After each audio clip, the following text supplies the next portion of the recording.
Good morning, everyone, and welcome to Designers at Home. I'm Mark Weaver. It's a glorious Friday morning here in Los Angeles, and I've just returned from a nice week in Hawaii, so I'm all relaxed and ready to get back to work again. So this morning, we have a wonderful guest. You're going to really enjoy talking and listening with Kirk. Kirk Nix. He's the principal of KNA Designs, located in Los Angeles. And Kirk's going to share with his work with us, and he's going to join us right now. Let's see. His company has been in business for about 17 years now in Los Angeles, and here he is, the handsome How are Kirk you? Nix. Happy Friday. How are you doing? I'm doing really good. It's Friday afternoon, just thinking about maybe working in the garden this weekend, getting my spring on a little. How about you? Well, I have a meeting shortly in Santa Barbara, and I'm gonna take off for Santa Barbara and spend the rest of the weekend there. Oh my God, I'm going with you. Santa Barbara sounds beautiful this weekend. Yeah, it is. For those of you who are watching somewhere else in the country, it's a glorious spring day here in Los Angeles. Yeah, there's a reason we live here, right? Right. I mean, 30 years in, you just can't complain. So, Kirk, you're located here, but originally you're from Alabama, right? Right. I mean, I was a military brat, but, we went to high school in Alabama and I went to college at the University of Alabama in Tuscaloosa. And as soon as I graduated, I hopped in the car and moved myself to Atlanta, Georgia, because it was the center of the universe at the time. So I'm a Southern boy at heart. How I ended up in Southern California is a long story. So, how did you like living in Atlanta, and what were you doing in Atlanta? Well, in Atlanta was my first job out of college, and I worked for a man by the name of Stan Topol, who is one of the most talented designers I've ever come across. And he was my mentor and scared the living daylights out of me as a kid. He'd walk past my desk and go, "What the heck are you doing today?" And I'd be like, "Mr. Topol, whatever you need." But we ended up doing a lot of restaurants for the restaurant chain, the Peasant restaurants, the Country Place, Pleasant Peasant, Pleasant Uptown. It was a really great time to be in Atlanta, and I don't regret 1 minute of it. I thought I'd be there forever, actually. I mean, it was just such a great place to live. And then you decided to relocate to Los Angeles. So how did that happen?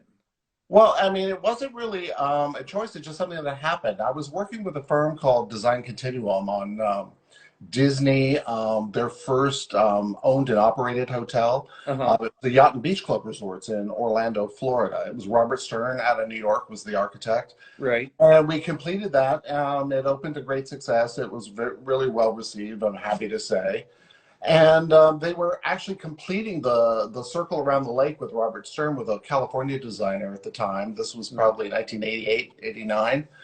And it was called the Boardwalk Resort, and they weren't having much success. And I got a call from a man by the name of Mr. Wing Chow and Mr. Michael Eisner at the time. They said, "Listen, we really want to work with you because you seem to understand our DNA and you know how to get us from point A to point B and get us over the finish line. Have you ever thought about living in Southern California?" And I'm like, "Well, no, I have only seen it on the Bold and the Beautiful, and like everyone's tan and drives a convertible, but it looks really cool." So I flew out here, and next thing you know, I've been living here since 1990. It's a crazy thing, and ever since we've ended up doing like 20 some resorts for Disney, which has been a real, it's been an amazing feather in our cap for a career. Well, that's really exciting, and it's quite a credit to you. It's a great client to have, and the fact that they keep coming back to you is remarkable. It's great having repeat clients. About 80% of our business is repeat clients, and it's just wonderful to work with people over and over. Well, there's a trust, and there's a faith, and there's a confidence, and there's a shorthand after a while because it's the beast, and it ends up being like very relaxing and reassuring because you know you're going to end up at a good place at the end of the day. And, and I'm still friends with these people after all these years. I have lunch tomorrow with Wing Chow, who was, my mentor since I was like 20 some years old. So it's a beautiful thing, and I'm exceptionally grateful for it. Oh, that's wonderful. So, what inspired you to get into design and enter into the design world? Oh, me? Yes. It's like, we didn't grow up with a lot of money in Alabama. Like I said, my father was in the military, and I was constantly drawing. And, I was always drawing a bigger, better trailer to live in and all that sort of thing. So as soon as I went away to school, I took some engineering drafting classes, and that ended up being my ticket because it turned out I had a little bit of an aptitude for it. And I Mhm. was able to do like, sections and elevations, and I learned how to communicate that way, and it became quite a tool because in this day and age, everyone's doing things on computer, but I'm sort of the old-fashioned guy. I do it all by hand. I do much better with a pencil in my hand, and that's how we talk design around here anyway. Right, right. I think I'm the same generation and we do the same thing. But But I like it. There's communication, something very tactile. Like, when I mean, Mark, do you find that when you do a floor plan, that it has so much more soul and personality, like when it's hand drawn as opposed to once it ends up in CAD? oh, absolutely. CAD to me, everything looks wrong when I look at it because there's no romance to it. There's no excitement to it. It's just a mechanical drawing. So when we present something to a client, we always will start with CAD so that everything's accurate and it's in the system. But we'll do a hand drawing or sketch something out because you can't. It's too sterile to show to a client. Well, it has soul, but Yes, because you can right. see the design, the personality, the intent actually sort of transcends the drawing, and it's a great communicator. And we when we have the choice to do hand drawings, what we do is we just blow them up, and sometimes we'll Photoshop a little bit of color on them, and they look like a really beautiful piece of art by the time you're done. And a lot of times our clients ask for them at the end of the day. They want to keep them, and it's basically where we start. It just reminds them of the beginning, I think. Yeah. So, when you start your own business, it's always a little bit of a scary venture because you don't know, where life's going to take you and are you going to be able to survive? You were very fortunate to start off with a client like Disney. Well, yeah, and it's like, and I'm grateful for that relationship to this very day. When I started my own business, it was in the garage of my home here in Los Angeles, and we had like up to 10 people. And our first project for KNA Design 17 years ago was the Tokyo Disneyland Hotel. It was 700 rooms, all the public spaces, like 3 restaurants. And I was scared out of my mind because I knew I was somehow going to mess it up. But at the end of the day, it turned out to be just the greatest thing. So we had so much fun doing it. And working in Japan was great. I had never worked in Japan before. And I mean, the job site, we used to go to actual job sites and make visits there all the time, for construction progress and that sort of thing. And you could eat off the floor. I mean, Yeah. Uh-huh. any stage of the construction because they were so meticulous. It Yeah. was unbelievable. So how much of your time do you spend traveling? Because your projects are not just across the country. You've got projects going on. I know we'll talk in a little bit about upcoming projects, but all across the country. But you have international projects also. Yeah, So, it's very fortunate for a poor boy from Alabama to be able to travel around the world like I have. And it's we just finished a big, beautiful home for our art collector couple in Kuala Lumpur. That was a collaboration with the architect Richard Landry here in Santa Monica, it was a really, I mean, they'll be friends for life because they were such a young, handsome couple and just really understood the process and made it a true joy. Right now, I mean, as of like 4 or 5 weeks ago, I had to go to Italy for 30 hours during the lockdown. So we had a special visa. We were reviewing 4 or 5, I think it was 5 model cabins for a new prototype cruise ship. I can't really say because we have an NDA, but they're actually pretty spectacular. And nobody from the executive team could go. And I said, well, I'm brave. I'll go. I mean, so I went and we took a film crew with us, and we actually filmed me walking through all the model rooms. And then, as soon as we wrapped filming, we headed back for the airport and on our way home. Well, that's quick. Yeah, it was really quick Yeah. actually. But I have to tell you, it's no fun to be in Italy during a lockdown. No, no, There's not I much know. pasta to be had. And you know what? That's just no fun. Right. I also find that when you're traveling on business, I'm headed to New York next week for several days. And by the end of the day, when I'm finished working, I'm too tired to take the time to go to theater and go out and explore. Well, I'm just, you tend to be in the zone, and right. sometimes you have to stop and look around. Yeah. Yeah. Yeah, I mean, this trip to Italy, we were in Venice or Trieste, actually, right next door, and it was like, well, I kind of wanted to take a gondola ride or a Right. water Right. taxi and maybe just do one hit down the Grand Canal, but there just frankly wasn't time. They were just like, you know what, get out, Yeah. And this get isn't the out while you best can. time to do it. No, No, it wasn't. no. So, I want to encourage people to look at your website because you really have a great website Oh, thank and you. your work's really spectacular. And, you mentioned your Kuala Lumpur project, and that was looking at your website, that was one of my favorite projects of yours. It's Oh, really, that's so kind it's of you. I really really appreciate stunning. that. Like I said, it's a great couple, and we still have some continuing things that we're doing for them from time to time. And when they come to LA, we always make plans to have dinner, and they love to buy art and go play. They're So very adventurous people. that's great. So you have an Eastern client, but they wanted a Western designer, and Well, they wanted, they wanted sort of a Western sensibility. uh-huh, Like they just didn't want an Asian or sort of a Malaysian type style house. So therefore, they went to Richard Landry, who designed a wonderful home, and then we collaborated with them, making sure the inside felt as fabulous as the outside. And it sits on its own promontory above Kuala Lumpur, so the view is unparalleled. It's unbelievable. I mean, you sit up there, you're on top of the world. I think there's a picture of the view on the website. right. Yeah, it's pretty spectacular. So, the majority of your work is hospitality, is that correct? The majority, we still do some very large residences, Uh-huh. and it's turned out that we really enjoy the work.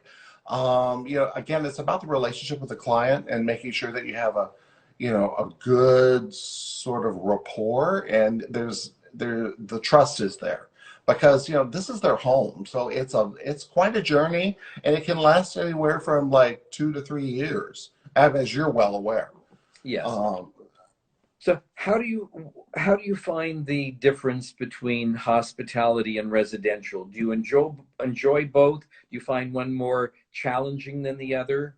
Well, when you're working in hospitality, you're usually juggling a lot of balls in the air because you're dealing with the brand and Right. you're dealing with ownership, which is usually like a team of people. And so, the more cats you're trying to herd into a room, the less likely they are to agree. Sometimes, you know what I'm saying. Yes, yes. And you end up being sort of the great negotiator. It's like, it's like, all right, it's like, I hear what everybody in the room is looking for.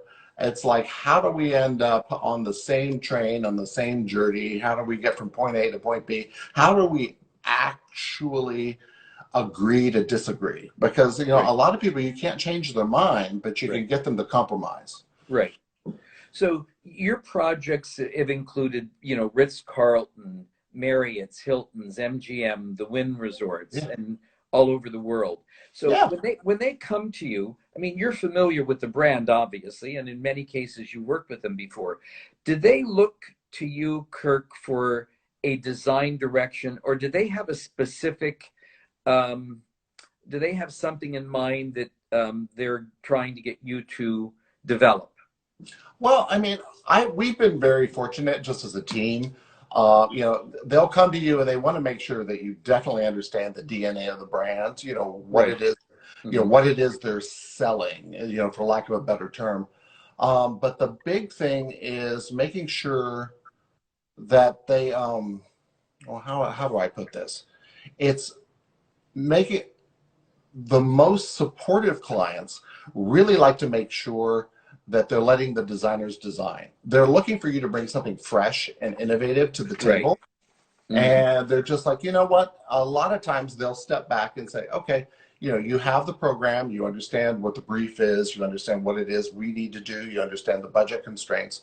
A lot of times they'll let you go away and come back at you like with a specific point of view and say, hey, if we gave you just free reign, what indeed would you do?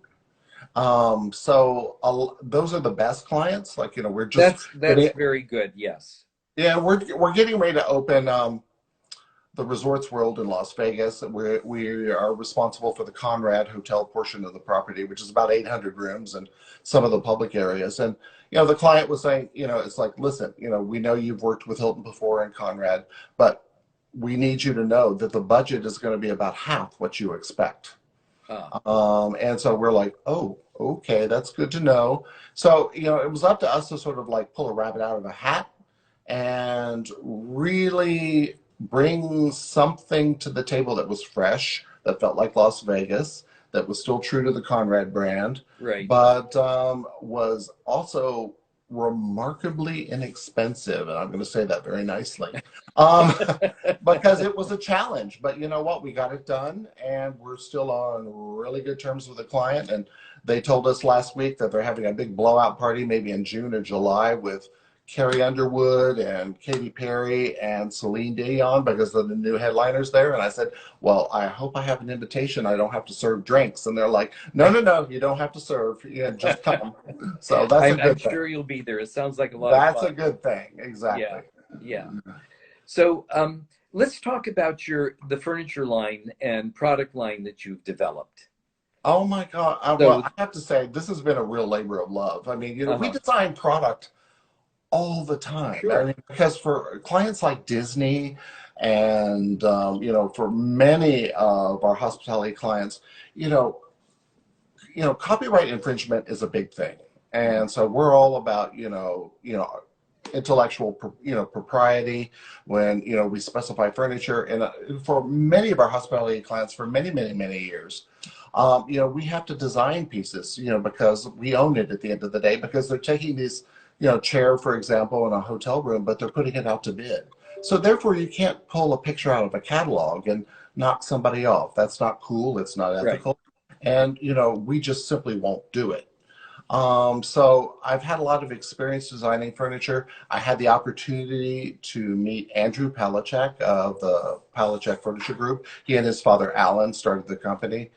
And, I put together just some sketches, some ideas, and they thought it was great. And that was the beginning of like what's now like a 3-year relationship. I mean, I think I have over 200 pieces in the line, and there's some new ones actually coming out later this year.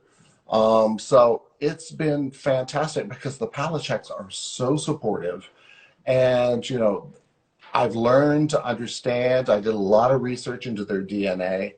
As to like the natural materials and what actually it is that built their brand. And we wanted to make sure we were not only continuing their brand name, but we were also bringing it into the 21st century. And so the collaboration has been rewarding. I've met people at Palachek like Andrew, his wife Crystal, Alan and his wife that started the company. I'll be friends with these people for the rest of my life because they are such wonderful, ethical, truly responsible, talented people. I mean, I can't say enough good things about them. Pardon me? It's nice when you can connect with people like that. It's really thrilling. It's been amazing. And like I said, they're supportive and, selling Andrew on some modern ideas. He was, remarkably resistant in the very beginning. I had added a stripe to my Fritz chair and some things like that. He said, why would you put a stripe on a chair? I'm just like, Andrew, try it. Let's do a mock-up, and if you hate it, we'll take it off. But you know what? We have to branch out a little bit. I said, I want you to try something new. And the mock-up came in, and he was like, this is an amazing thing. And so we ended up creating like a whole line around that stripe on that damn chair. But you know what? We've had a great time doing it. And, that's all I can ask. So what types of things are you including in your line? Is it tables? Is it across the board, or do you focus on certain areas? It's everything, actually. It's tables, chairs, light fixtures. We're Uh-huh. actually doing some accessories. We've designed some beds that have been exceptionally big sellers, and then we're doing nightstands. And so if it's furniture and, it fits into their line and, it actually works with the brand, we produce a sample, and if it's well received, we go with it. So it's been great. I've learned a lot about, how furniture is made for the masses. Right. And it's been a little bit of a learning curve, but you know what? It's like never too old to learn something new. No, So it's a good thing. yeah, the great thing about our industry is that there's always something new to learn, and you discover we get locked into the way we do things after year of work, but it's great to see people today branching out into, there's people designing for companies like Target and so forth, and Well, you and know, like I love it when somebody teaches me something I didn't already know, because I right, mean, after a while you get kind of jaded and say, well, we always do it this way. It's like, well, right, have you ever thought about doing it this way? right. And it's like it expands your mind, and you're like, what the heck? It's like, Grampy's not too old to, pick up a new trick now and then. So that's a good thing. So is any of this on your website, or do we need to go to Pallet Check to see your? No, it's all on the website. I have a link. There you can see a lot of the pieces there, and but there's a whole collection with my name on it on the Pallet Check website as well. Okay, they work with two designers. I'm one of them. The other one is the uber handsome Jeffrey Allen Marks. Good. Yeah, I never like to go to photo shoots with him because I feel like, he's the Ken doll. And I feel like I'm the before and he's the after. And I'm like, no. I don't think you have to worry about that, Kirk. No. It's funny. I'm seeing all of your friends and my friends who are watching us today, and Jeffrey Weissman is here, and he's waving and said to say hello. He's a great guy. Yeah. Hello Yeah. back. It's great to have people in the industry that support one another, isn't it? Well, it's like, after 30 years in Southern California, it's a big city, but in the design community, and I don't know if you feel this way, it feels like a small town, because after a while you come to know just about everyone because you cross paths with these people over and over and over again. Mm-hmm. And Los Angeles has really come to feel like home. So, and it is. I mean, after 30 years, what else could it possibly be? But I mean, the design community has been very supportive here. In Atlanta, it was a different kind of animal, and we've done work in San Francisco and some other cities.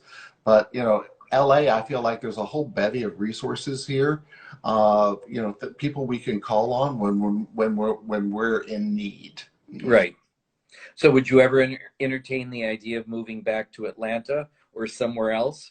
Well, the only time I ever entertain moving back to Atlanta or Birmingham is when I go on Redfin and I look at property values. Right. And I realize Oh how much it's farther shocking, the dollar. isn't it? You realize how much farther the dollar goes in another part of the Yes. country. And I'm like, wow, really? Right. But, it's like, I bought my house 22 years ago. It's like, I can't afford it now. But, people are like, it's like, you've got to sell your house. I'm like, sweetie, you've forgotten one essential element. I can't afford the next one. So it's like, I'm going to just stay where I am. Thank you very much.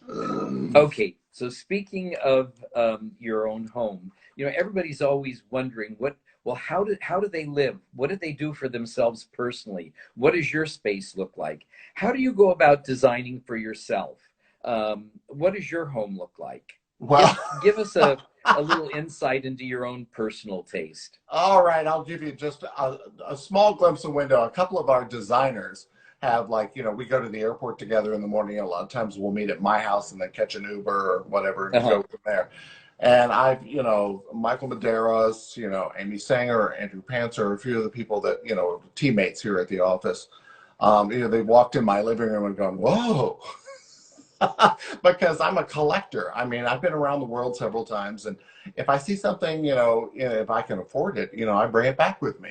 And so there's a lot of things crammed into my 2,300 square foot bungalow. But you know what? I love it that way. And I tend to lean more towards a traditional vibe, which is, strangely, out of fashion in many ways, especially here in Southern California.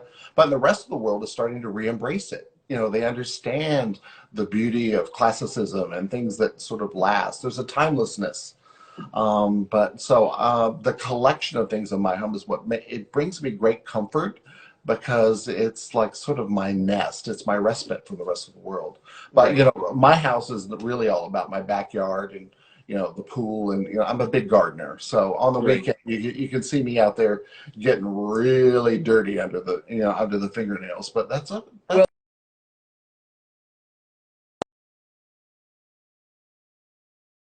Well, working in the garden, I'm building a new house, and the part that I'm most excited about is the garden. And yeah, I bet it. Are you it's working with a landscape designer, or are you doing it all yourself? Well, I'm working with a landscape designer, but she's used to me. She's worked with me for many years, so she's used to the fact that I want things a certain way, and she'll finally say, "Mark, look, that just doesn't work. I know that you want that, but it doesn't work."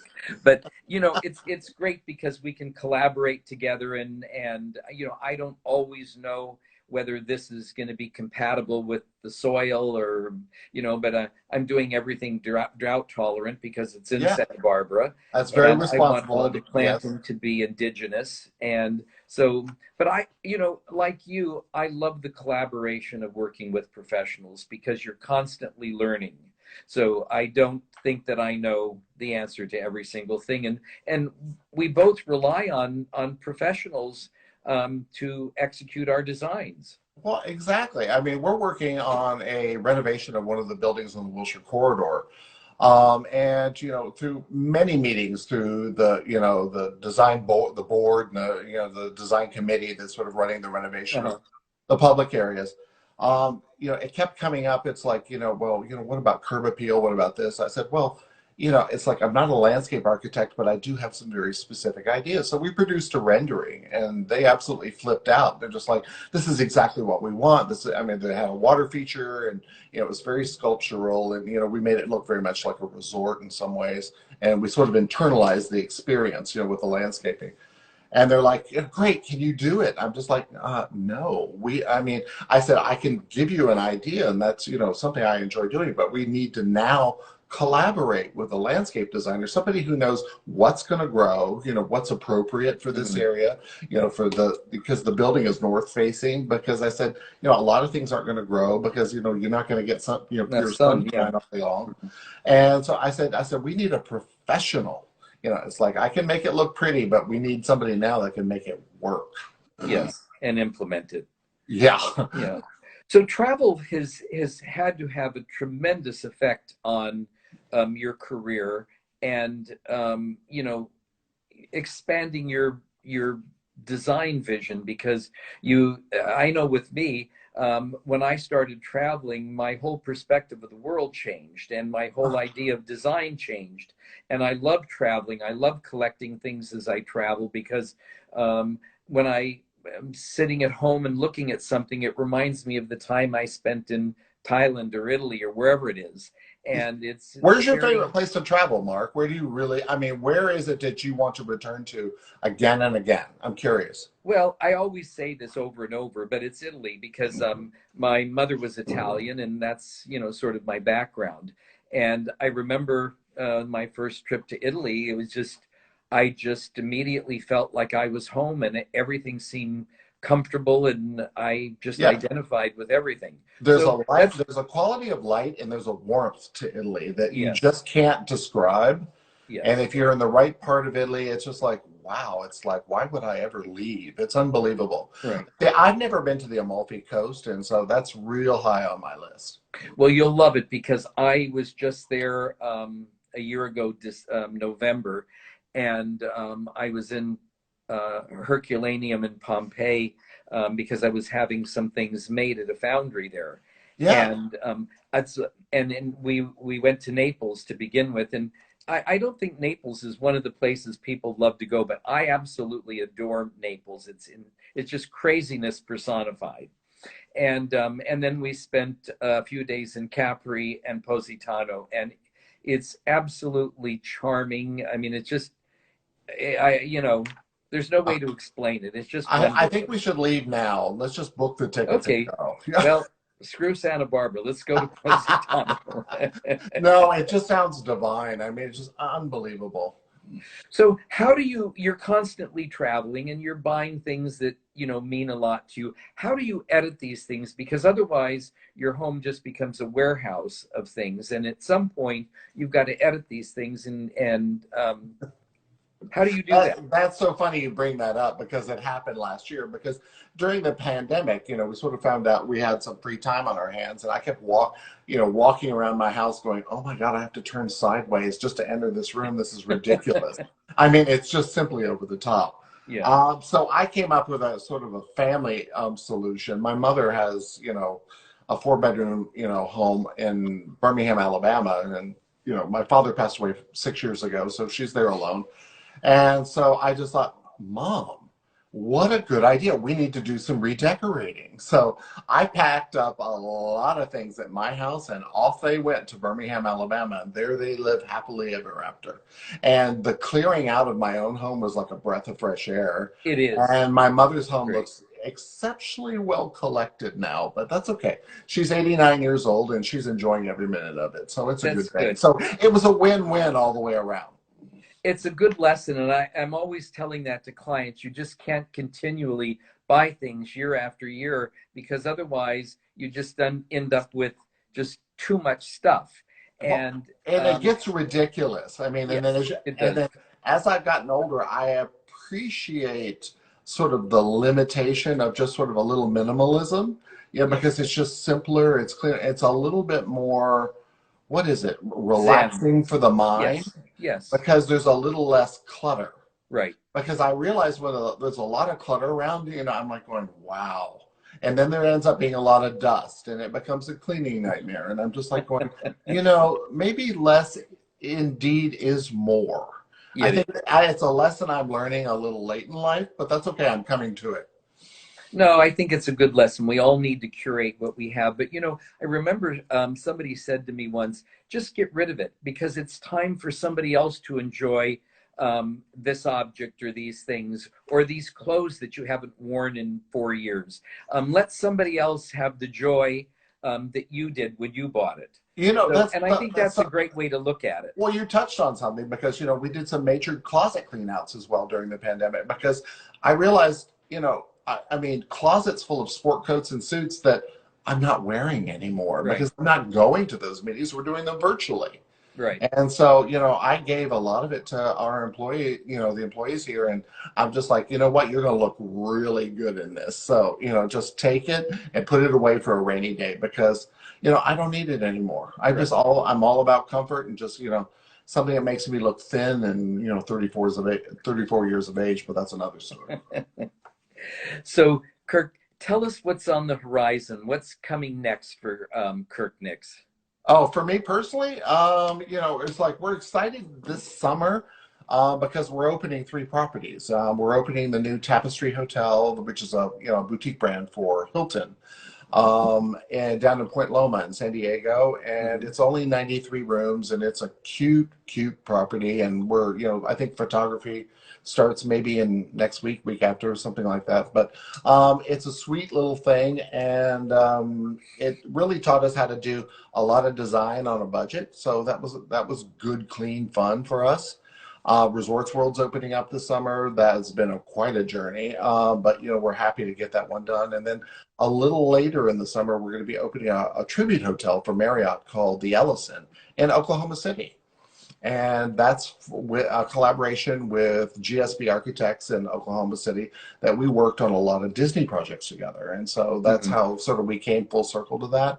And we ended up meeting some people there and doing their large, beautiful 23,000 square foot home there. And so we've ended up sort of embracing the Midwest. And we're really looking forward to the debut of this hotel because Tribute's a new brand for Marriott. And so they've been involved with a lot of the branding and helping us develop the design and some of the details and the storyline.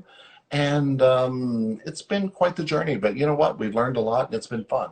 The Marriott people have been really supportive. They know their stuff, and we've learned a few things along the way. So it's been good. So, I mean, and beyond that, we're just happy to be here. Well, that's wonderful. It's great to talk to you. This was a lot of fun, and I really am thrilled I got to know you better, Kirk, and I think I feel the everybody same else way. did. I mean, we've got to have lunch one day soon because We're we have a lot of actually things to just talk about. we're I around the mean, corner from one another. I know, I can't believe I that. know.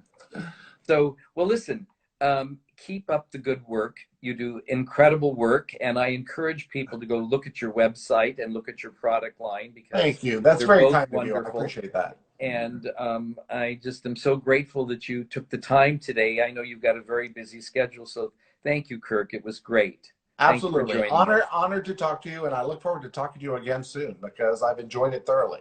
Okay, thank you, Kirk. All right. Have a great Bye bye. weekend. All right. Bye bye. Take care. Okay, everyone. Isn't he incredible? He's so talented and he's so charming.